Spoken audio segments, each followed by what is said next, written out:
তো আমরা যত বেশি শয়তানকে কষ্ট দিতে চাইব, শয়তানকে আঘাত করতে চাইব, তত বেশি শয়তান আমাদের থেকে দূরে থাকবে। যেমন শয়তান কি পছন্দ করে না? শয়তান পবিত্রতা পছন্দ করে না। দিনের পর দিন তুমি গোসল করবা না, অজু করবা না, এইটা শয়তান খুব পছন্দ করে যে তুমি যেন গোসল না করো, অজু না করো, অপবিত্র থাকো। ঠিক শয়তানের বিপরীত চরিত্র হচ্ছে ফেরেশতাদের। তোমরা কি ফেরেশতাতে বিশ্বাস করো? ফেরেশতাদের সম্পর্কে দু একটা কথা বলি। ফেরেশতারা হচ্ছে আল্লাহ সুবহানাহু তাআলার এমন এক সৃষ্টি যারা পৃথিবীর প্রত্যেকটা ছোট থেকে ছোট দায়িত্ব আল্লাহ তাদের দিয়ে রেখেছে। যেমন তোমাদের ছাত্র ভাইদের মধ্যেই এখনই কিছু স্বেচ্ছাসেবক আছে, ছাত্রীদের মধ্যে স্বেচ্ছাসেবক আছে, টিচাররা দায়িত্ব পালন করছে। এই প্যান্ডেল সাজানোর দায়িত্ব কাউকে দেওয়া ছিল, নাস্তা রেডি করার দায়িত্ব কাউকে দেওয়া ছিল। এই স্কুলটা পুরো একটা ম্যানেজমেন্ট সিস্টেমের উপর চলে। তো এই স্কুলের চাইতে কত বিশাল এই পৃথিবী। এই পৃথিবীতে এরকম হাজারো লক্ষ কোটি কাজ আছে যা প্রতিনিয়ত করা লাগে। যেমন সূর্যকে উঠা লেগেছে, রাতের বেলা চন্দ্রকে উঠতে হবে, কোথায় বৃষ্টি হবে, কোথায় মেঘ যাবে, বৃষ্টি হতে হয়, বৃষ্টি না হলে মানুষ কীভাবে পানি পাবে, গাছপালা উৎপন্ন হতে হয়, ফল ধরতে হয়, মানুষের জন্ম হয়, মানুষের মৃত্যু হয়, অসংখ্য কাজ। এই প্রত্যেকটা কাজ আল্লাহ ফেরেশতাদের দিয়ে বন্টন করে রেখেছে। যে কোন মায়ের পেটে কখন সন্তান আসবে, ওই সন্তানের ভিতরে কখন রূহ দেওয়া হবে, দায়িত্ব ফেরেশতার। আবার কে কখন মারা যাবে, ওই রূহটা কিভাবে নেওয়া হবে, দায়িত্ব ফেরেশতার। কোথায় বৃষ্টি হবে, কোথায় ভূমিকম্প হবে, কোথায় ঝড় হবে, দায়িত্ব ফেরেশতার। ঠিক আমাদের আমল নামা লেখার দায়িত্ব ফেরেশতার। সূর্য কখন উঠবে, কখন ডুববে, চন্দ্র উঠবে, চন্দ্র ডুববে, সব কিছু আল্লাহ সুবহানাহু ওয়া তাআলা ফেরেশতাদের দায়িত্ব দিয়ে রেখেছে। তো ফেরেশতাদের স্বভাব চরিত্র শয়তানের বিপরীত, আর শয়তানের স্বভাব চরিত্র ফেরেশতার বিপরীত। উদাহরণে আসি, তাত্ত্বিক আলোচনা না করে সরাসরি উদাহরণ। যেমন ফেরেশতারা কোনো সময় অপবিত্র হয়? তোমরা একটু জোরে বলবা, ফেরেশতারা কখনো অপবিত্র হয়? হয় না। তাহলে একটা মানুষ যদি কন্টিনিউয়াস পবিত্র থাকে, মানে অজু ভাঙলেই আবার অজু করে, অজু ভাঙলেই আবার অজু করে, তাহলে ওই মানুষটা কার চরিত্র অবলম্বন করতেছে? ফেরেশতার চরিত্র অবলম্বন করতেছে। তো ফেরেশতা এবং শয়তান এই পৃথিবীতে এমন দুইটা অদৃশ্য অস্তিত্ব যারা কন্টিনিউয়াস পরস্পরের বিরুদ্ধে লড়াই করতেছে। তোমাদের যাদের অন্তরে এখন ন্যূনতম ভালো কাজ করার ইচ্ছা জাগ্রত হচ্ছে, তাদের অন্তরে ওই ইচ্ছাটা ফেরেশতা দেয়। কারো যদি এখন মন চায় যে আজকে বললো সালাম আলাইকুম বলতে, আমি বাড়ি থেকে আসসালামু আলাইকুম বলবো, তাহলে অন্তরে এই কথাটা ফেরেশতা দিচ্ছে। এবং ঠিক বাড়িতেও কন্টিনিউয়াসলি ফেরেশতা এবং শয়তানের ফাইট চলে। যেমন বাড়িতে যদি ছবি এবং মূর্তি থাকে, কে খুশি হয়? শয়তান। আর বাড়িতে যদি ছবি মূর্তি থাকে, ওই বাড়িতে কে প্রবেশ করে না? ফেরেশতা প্রবেশ করে না। তাহলে কিন্তু কন্টিনিউয়াস ফাইট চলতেছে। বাড়িতে ছবি মূর্তি আছে মানে সেই বাড়িতে শয়তান আছে, বাড়িতে ছবি মূর্তি নাই মানে সেই বাড়িতে যদি সালাম দিয়ে প্রবেশ করা হয় তাহলে ফেরেশতা আছে। তাহলে আমি কন্টিনিউয়াস ফেরেশতার মতো হওয়ার চেষ্টা করতেছি না শয়তানের মতো হওয়ার চেষ্টা করতেছি, সেইটা আমার স্বভাব এবং চরিত্র আমাকে বলে দিবে। আমি যদি ডান হাতে খাবার খাই, বিসমিল্লাহ বলে খাবার খাই, অজু করি, বাড়িতে ঢোকার সময় আসসালামু আলাইকুম বলি, তাহলে আমি কন্টিনিউয়াস কাদেরকে আমার আশেপাশে ডাকতেছি? ফেরেশতাদের। আমার আশেপাশে কাদেরকে ডাকতেছি একটু বলো তো? ফেরেশতাদের। আর যদি আমি বাড়িতে ঢোকার সময় সালাম না দিই, বাড়িতে ছবি মূর্তি থাকে, বিসমিল্লাহ বলে খাবার না খাই, বাম হাতে খাই, অজু করি না, অপবিত্র থাকি, গোসল করি না, তাহলে কন্টিনিউয়াস আমার আশেপাশে কে থাকতেছে? শয়তান। শয়তান থাকতেছে আমার আশেপাশে। তাহলে আমি হয় শয়তানের মতো জীবনযাপন করতেছি শয়তানের গোলাম অবস্থায়, অথবা ফেরেশতার মতো জীবনযাপন করতেছি আল্লাহর গোলাম অবস্থায়। এর বাইরে পৃথিবীতে আর কোনো মানুষ নাই, সেকেন্ড কোনো অপশন নাই মানুষের জন্য। তোমাদের সাথে আরেকটা ছোট্ট প্রশ্ন, সেটি হচ্ছে আমাদের নবী মুহাম্মদ সাল্লাল্লাহু আলাইহি ওয়াসাল্লাম বাদে আর চারজন নবীর নাম, আমাদের নবী মুহাম্মদ সাল্লাল্লাহু আলাইহি ওয়াসাল্লাম বাদে আর চারজন নবীর নাম কে কে বলতে পারবে? হাত উঠাও দেখি। বাহ, তুমি বলো। এই যে পিচ্ছি, বলো। হ্যাঁ, এই যে সামনে সামনে যে বসে আছে, তুমি হাত উঠাইছো না? আল্লাহ মুহাম্মদ সাল্লাল্লাহু আলাইহি ওয়াসাল্লাম বাদে আর বাকি চারজন নবীর নাম বলো।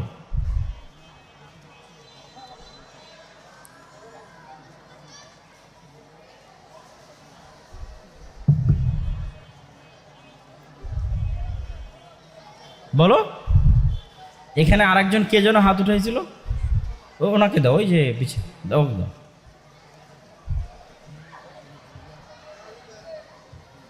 হযরত মুসা আলাইহিস সালাম, হযরত আদম আলাইহিস সালাম, হযরত ঈসা আলাইহিস সালাম, আরেকজন হযরত ইব্রাহিম আলাইহিস সালাম। মাশাআল্লাহ মাশাআল্লাহ, সবাই মাশাআল্লাহ বলো, মাশাআল্লাহ।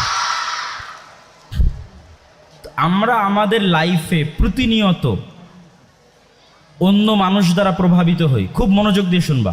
আমরা আমাদের লাইফে প্রতিনিয়ত অন্য মানুষ দ্বারা প্রভাবিত হই। আমার টিচার যদি ভালো হয় আমি তার দ্বারা প্রভাবিত হই, আমার বাবা মা যদি ভালো হয় তাদের দ্বারা প্রভাবিত হই, আমার দাদা নানা আত্মীয় স্বজন যদি ভালো হয় তাদের দ্বারা প্রভাবিত হই। ঠিক তেমন আমরা যে কার্টুন দেখি, মুভি দেখি, নাটক দেখি, ওগুলোর যে চরিত্র আছে তাদের দ্বারা প্রভাবিত হই। আমরা যে সমস্ত খেলোয়াড়দের খেলা দেখি, ফুটবল হোক ক্রিকেট হোক, তাদের দ্বারা প্রভাবিত হই। তো আমরা আমাদের মৃত্যু পর্যন্ত এরকম আরও হাজারো শত বিভিন্ন ক্যাটাগরির মানুষ দিয়ে প্রভাবিত হব। আমাদেরকে মনে রাখতে হবে যে আমরা এখন পর্যন্ত আমাদের মোবাইলে যাদের দেখে প্রভাবিত হয়েছি, আমার স্কুলে যাদের দেখে প্রভাবিত হয়েছি, আর আমার মৃত্যু পর্যন্ত যাদের দেখে প্রভাবিত হব, তাদের সকলের চাইতে সকল দিক থেকে সবচেয়ে শ্রেষ্ঠ এবং উত্তম হচ্ছে নবীরা। সবচেয়ে উত্তম এবং শ্রেষ্ঠ কারা? নবীরা। এটা নবীদের জীবনী যদি আমরা পড়ি তাহলে তাদের জীবনীর সাথে কম্পেয়ার করার মতো, তুলনা করার মতো কোনো জীবনী আমরা দাঁড় করাইতে পারবো না। যেমন ইব্রাহিম আলাইহিস সালাতু ওয়াস সালামের কথা বলল, তারপর ঈসা আলাইহিস সালাতু ওয়াস সালামের কথা বলল, মূসা আলাইহিস সালাতু ওয়াস সালামের কথা বলল, ইউসুফ আলাইহিস সালাতু ওয়াস সালামের কথা বলল। এই প্রত্যেকটা নবীর জীবনে অনেক ইন্টারেস্টিং ঘটনা আছে। আবার তোমরা যারা ছোট বয়সে আছো, এই ছোট বয়সের সাথে কানেক্টেড ঘটনা আছে। শুধু বড় বড় তাত্ত্বিক ঘটনা না। ইউসুফ আলাইহিস সালামকে যখন কুয়াতে ফেলে দেওয়া হয় তখন উনি তোমাদের মতো ছোট্ট শিশু, 6 বছর, 7 বছর, 9 বছর, 10 বছর, যখন তাকে তার আপন ভাইয়েরা কুয়াতে ফেলে দিয়েছিল। ইব্রাহিম আলাইহিস সালাতু ওয়াস সালাম যখন তার ছোট্ট শিশু ইসমাইল আলাইহিস সালাতু ওয়াস সালামকে কুরবানি করার জন্য নিয়ে যান, তখন ইসমাইল আলাইহিস সালাতু ওয়াস সালামের বয়স তোমাদের মতো 10 বছর, 12 বছর। মূসা আলাইহিস সালাতু ওয়াস সালামকে যখন তার আম্মা একটা বাক্সের মধ্যে নিক্ষেপ করে তাকে নদীতে ফেলে দেন, কেননা তখন ছিল ফেরাউনের শাসন, কারো ঘরে পুরুষ সন্তান জন্মগ্রহণ করলে তাকে হত্যা করা হবে। হত্যা থেকে বাঁচার জন্য মূসা আলাইহিস সালাতু ওয়াস সালামের আম্মা মূসা আলাইহিস সালামকে একটা বাক্সের মধ্যে করে নদীতে নিক্ষেপ করে দিলেন। তখন মূসা আলাইহিস সালাম তোমাদের চাইতেও ছোট। ঈসা আলাইহিস সালাতু ওয়াস সালামকে যখন তার আম্মা জনগণের সামনে নিয়ে আসলেন, তখন তার আম্মাকে গ্রামের মানুষ অনেক পচা কথা, কটু কথা, খারাপ কথা, অনেক রকমের গালমন্দ। তখন মারিয়াম আলাইহিস সালাতু ওয়াস সালাম বলছে, আমি কোনো কথা বলবো না, এই যে আমার কোলে বাচ্চা আছে, কোলের বাচ্চা কথা বলবে। আল্লাহ সুবহানাহু ওয়া তাআলা কোরআনে বলছেন যে তখন কোলের শিশু কথা বলে উঠলেন, ইন্নী আব্দুল্লাহ আতানিয়াল কিতাব ওয়া জাআলানি নাবিয়্যা, আমি আল্লাহর বান্দা, আল্লাহ আমাকে কিতাব দিয়েছে, আল্লাহ আমাকে নবী করেছে। ঠিক আমাদের নবী মুহাম্মদ সাল্লাল্লাহু আলাইহি ওয়াসাল্লামেরও ছোট বয়সের অসংখ্য ঘটনা আছে যা তোমাদের এবং আমাদের সাথে সম্পৃক্ত। তার সংক্ষিপ্ত ছোট্ট ঘটনা কি? আমাদের নবী মুহাম্মদ তোমাদের সকলের এখানে যারা উপস্থিত আছো, বাবা নাই এরকম কে আছে? হাত উঠাও। বাবা নাই এরকম কে আছে? বাবা নাই, বাবা মারা গেছে এরকম কে আছে? হাত উঠাও। 1 জন, 2 জন, 3 জন, 4 জন, 5 জন, এই পাশে 1 জন, 6 জন। মা নাই এরকম কে আছে? মা মারা গেছে এরকম না? ছোট, আমি ছোটদের জিজ্ঞেস করেছি, যারা স্টুডেন্টস, অনলি ফর স্টুডেন্টস। মা নাই এরকম কে আছে? এখন তুমি এখানে বসে কল্পনা করো, চিন্তা করো যে তোমার প্রত্যেকটা চাওয়া ইনস্ট্যান্ট পূরণ করার জন্য তোমার বাবা মা রেডি আছে। তোমার খেলনা লাগবে, বাবা কিনে দিচ্ছে। তোমাকে স্কুলে আনা লাগবে, তোমার মা নিয়ে আসতেছে। তাহলে একটা শিশুর কথা কল্পনা করো যার বাবাও নাই, যার মাও নাই। তাহলে তিনি কত কষ্টে, কত দুঃখে তিনি মানুষ হয়েছে। তিনি আমাদের নবী মুহাম্মদ সাল্লাল্লাহু আলাইহি ওয়াসাল্লাম, যার এইরকম বয়সে তার মাও ছিল না, তার বাবাও ছিল না, এবং মাত্র 8 বছর বয়সে তার একমাত্র আশ্রয়স্থল যার কাছে তিনি মানুষ হতেন, তার দাদা, তাকেও তিনি হারিয়ে ফেলেন। তার দাদাও মারা যায়। তারপর থেকে তিনি চাচার কাছে মানুষ হন। তাহলে একটা শিশু কি পরিমাণ লাইফে স্ট্রাগল করে মানুষ হতে পারে, এমন তো অবস্থায় যে তার বাবাকে হারিয়ে ফেলেছে, মাকে হারিয়ে ফেলেছে, দাদাকে হারিয়ে ফেলেছে, 8 বছর বয়সে 3 জনই নাই। এবং মা এবং বাবা না থাকার কারণে অথবা সন্তানকে ভালোবাসা এবং ন্যাচারাল লাইফে মানুষ করার জন্যে তাকে পাঠিয়ে দেওয়া হয়েছে মরুভূমিতে, তথা মূল শহর থেকে অনেক দূরের, যেমন তোমাদের যমুনা নদী আছে, যমুনা নদীর চরে, যেখানে তিনি সাদিয়া, হালিমা সাদিয়ার নিকটে মানুষ হতেন। তখন তার বয়স সর্বোচ্চ 4 এবং 5 বছর হবে। তো লাইফে স্ট্রাগলগুলোর কারণে, বাবা মা বিহীন, দাদা বিহীন, দুঃখ কষ্টে মানুষ হওয়ার কারণে আমাদের নবী মুহাম্মদ সাল্লাল্লাহু আলাইহি সাল্লাম ছিলেন সবচেয়ে ভদ্র ব্যবহারের, সবচেয়ে দয়ার্দ্র, সবচেয়ে নরম, সবচেয়ে উত্তম আচরণকারী। কেননা উনি কষ্টে মানুষ হয়েছে, উনি মানুষের কষ্ট বুঝে। একটা এতিমের কষ্ট কি, একটা মিসকিনের কষ্ট কি সেটা বুঝে। যেহেতু আমাদের কোনো কষ্ট নাই, সেহেতু আমাদের মধ্যে অহংকার কাজ করে। যেমন তোমরাই হয়তো বাসায় গিয়ে তোমার ভাই বা তোমার বোনের সাথে খাবার নিয়ে মারামারি করো, তোমার ক্লাসমেটের সাথে হয়তো জিনিস নিয়ে মারামারি করো, যে এইটা আমার লাগবে, এটা আমি দিব না। এই মাইন্ড সেট আপ কেন তৈরি হয়েছে? কেননা তুমি তোমার এক মায়ের এক সন্তান অথবা এক মায়ের 2 সন্তান, তুমি কোনোদিন কষ্ট দেখোনি। যেহেতু কোনোদিন কষ্ট দেখোনি, শুধু সুখে মানুষ হয়েছ, সেহেতু অল্প সুখ কমলেই সেটা নিয়ে মারামারি শুরু হয়। আরেকজন মানুষ যে জীবনে কিছুই পায়নি, তিনি আমাদের নবী মুহাম্মদ সাল্লাল্লাহু আলাইহি ওয়াসাল্লাম। জি, ওরা শুনতেছে, সমস্যা নেই। তিনি আমাদের নবী মুহাম্মদ সাল্লাল্লাহু আলাইহি ওয়াসাল্লাম, তিনি জীবনে কিছুই পাননি, তাহলে উনি দয়ার্দ্র, ভদ্র, উত্তম আচরণকারী হিসেবে গড়ে উঠেছে।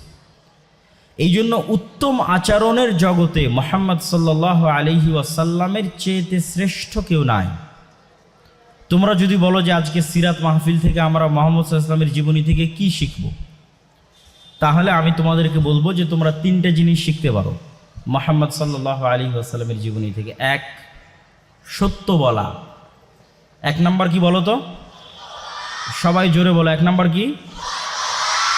সত্য বলা। মুহাম্মদ সাল্লাল্লাহু আলাইহি ওয়াসাল্লামের সবচেয়ে বড় বৈশিষ্ট্য ছিল তিনি তার ফুল লাইফে মজাক করেও কোনোদিন মিথ্যা বলেননি। না শিশু অবস্থায়, না কিশোর অবস্থায়, না যৌবনে মজাক করেও কোনোদিন মানুষের সাথে মিথ্যা বলেননি।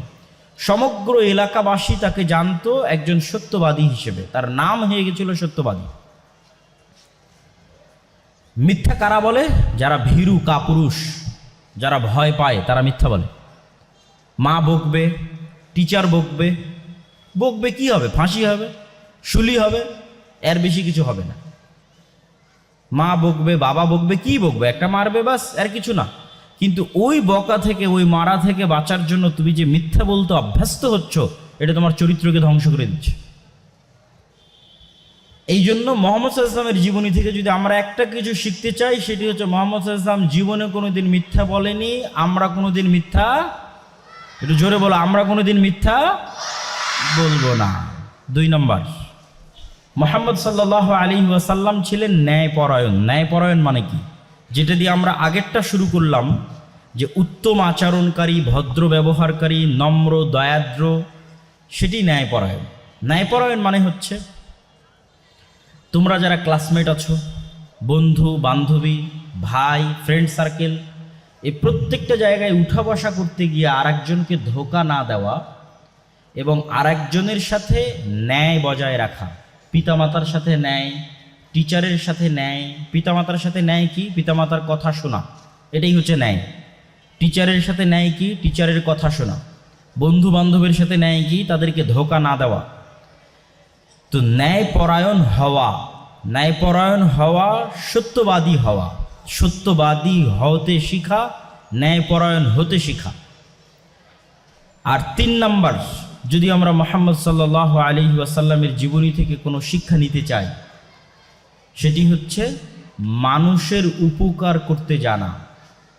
আর একজন মানুষকে সহযোগিতা করতে শিখা, আর একজন মানুষের উপর জুলম অত্যাচার না করা। আমরা প্রতিনিয়ত জুলমের প্র্যাকটিস করি, প্রত্যেকটা সেক্টরে জুলমে পরিপূর্ণ। তুমি তোমার আব্বাকে গিয়ে আজকে জিজ্ঞেস করবা যে তোমার আব্বা তোমার ফুফুকে তোমার দাদার সম্পত্তিতে ন্যায়ের সাথে ভাগ দিয়েছে কিনা, দেখবা যে তোমার আব্বা জালেম, তোমার ফুফুকে ন্যায়ের সাথে ভাগ দেয়নি। ঠিক তুমি যখন তোমার আব্বু আম্মার কথা শুনতেছো না, তখন তুমি জুলম করতেছো, অন্যায় করতেছো। আল্লাহ সুবহানাহু তাআলা পবিত্র কোরআন মাজিদে তার ইবাদতের পরে একমাত্র যাদের আনুগত্য করার আদেশ দিয়েছে সেটা হচ্ছে বাবা মা। আর আমাদের এই জেনারেশনের টেন্ডেন্সি কি? বাবা মাকে ধোকা দেওয়া, বাবা মাকে ধোকা দিয়ে মোবাইল নেওয়া, বাবা মাকে মিথ্যা বলে এদিকে ওদিকে চলে যাওয়া। যতটা আমরা পারি বাবা মাকে ধোকা দিই, কিন্তু বাবা মাকে ধোকা দিয়ে বা শিক্ষককে ধোকা দিয়ে কেউ কোনোদিন জীবনে বড় হতে পারবে না, কখনোই না। জীবনে যদি আমরা সাকসেসফুল, সফল এবং বড় হতে চাই, সাকসেসফুল, সফল এবং বড় হওয়ার কয়েকটা মানদণ্ড আছে।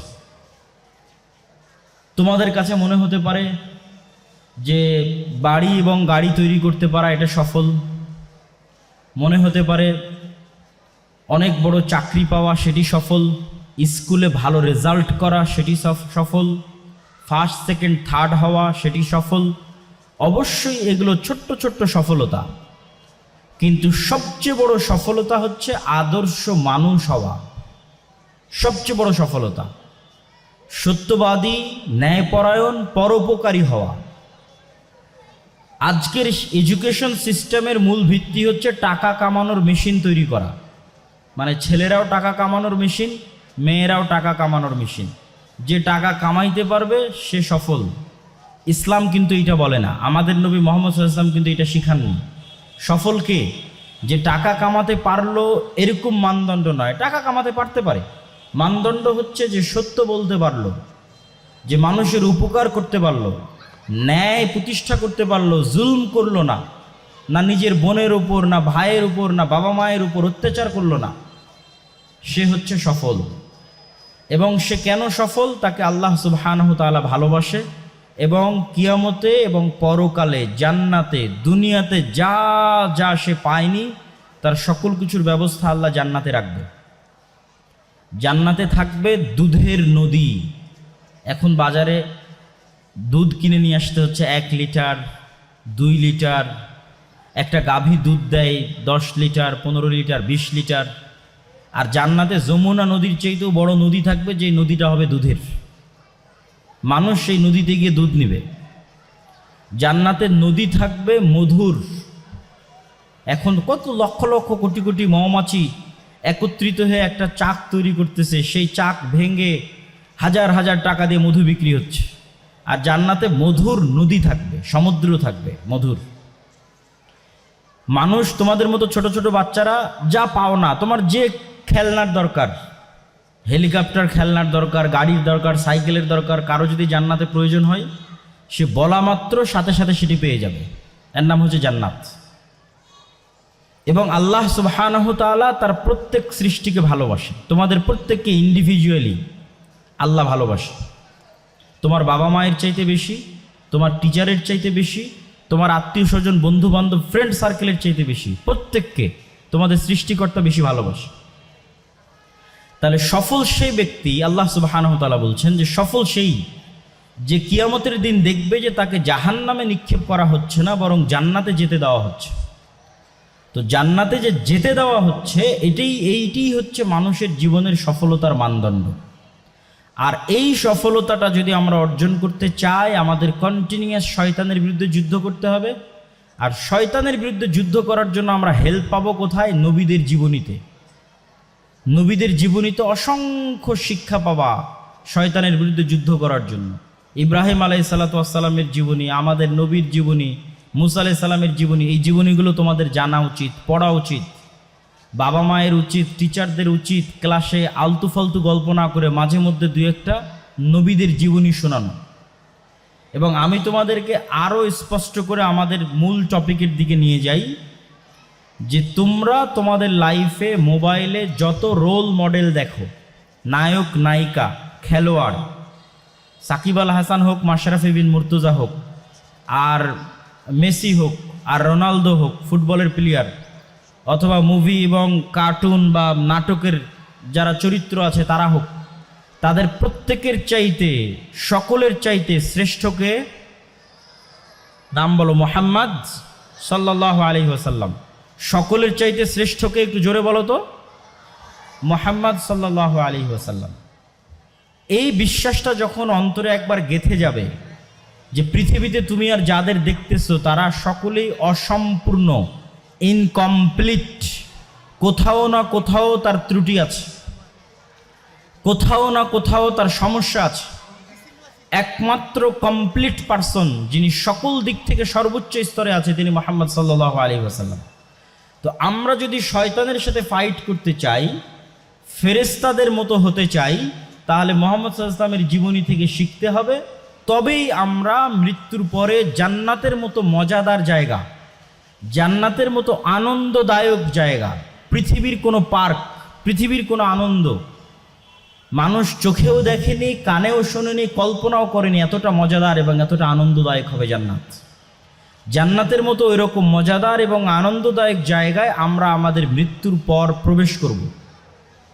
মৃত্যুবরণ করতেই হবে এবং রূহ, যেই রূহ আমাদের মধ্যে আছে এটির কিন্তু মৃত্যু হয় না, এটি শুধু স্থান পরিবর্তন করে। আমি তোমাদের এই প্রশ্নটা করে আমার বক্তব্যের শেষের দিকে চলে যাব। আমরা কি এই পৃথিবীতে আমাদের ইচ্ছায় এসেছি? আমরা কি এই পৃথিবীতে আমাদের বাবা মায়ের ইচ্ছায় এসেছি? যে আমাদের বাবা মা একটা সুইচ বাটন ছিল যেখানে অপশান দেওয়া ছিল, কালো কালারের ছেলে নিবা না মেয়ে নিবা, সাদা কালারের নিবা নাকি চুল লম্বা নিবা, ছোট নিবা, তো মেশিন বাটনে প্রেস করেছে আর তুমি বের হয়ে এসেছো। এরকম হয়েছে নাকি? এরকম হয়নি। মানে তোমাদের বাবা মায়ের ইচ্ছা ছিল না যে কেমন সন্তান সে নিবে, এই স্বাধীনতা তার ছিল না। ঠিক আমাদেরকে অপশান দেওয়া হয়েছে যে আমরা একটা সুইচ বাটনে ক্লিক করলাম আর পৃথিবীতে আসলাম, এরকম মনে পড়ে তোমাদের? এরকম হয়নি। তার মানে আমাদের অনিচ্ছা সত্ত্বেও এবং বাবা মায়ের ইচ্ছার বাইরেও আমাদেরকে পৃথিবীতে পাঠিয়েছে কে? একটু জোরে বলো, কে পাঠিয়েছে? আল্লাহ।